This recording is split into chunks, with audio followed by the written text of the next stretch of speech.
sled, you're ready to put it into your workout.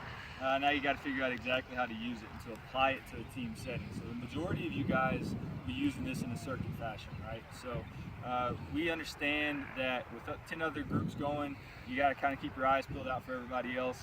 You're not going to be able to sit here and watch every athlete push this sled for every exercise. So there is a progression that teaches the athlete as they go how to use the sled.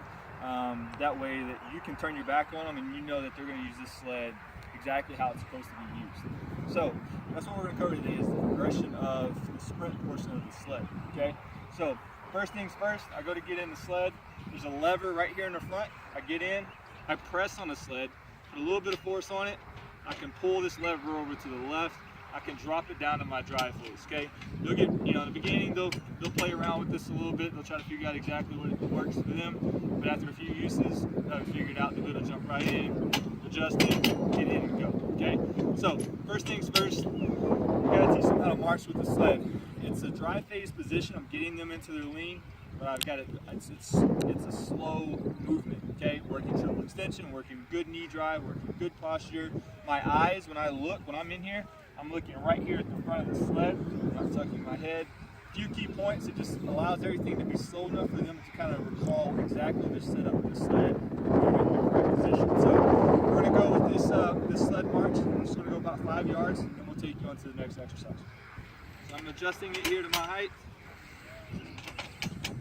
What I'm doing here is I'm getting into my 45-degree angle lean. I'm going to put one leg up.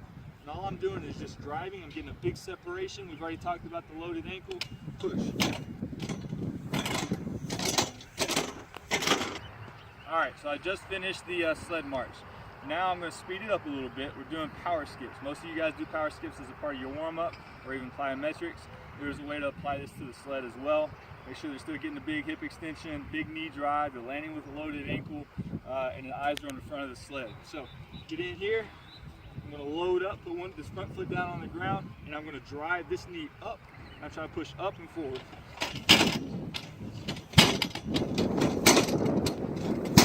So we just finished the power skips. Now we're going to take it into a bound. So we're just gradually progressing it from slow to fast. So after the power skips, still in here. I see I want another 5-10 yards. Now I'm going to start speeding it up a little bit.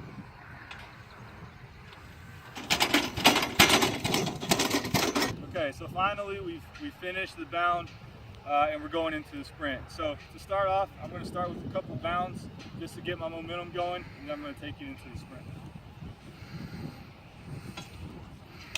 Now you can lock this in place.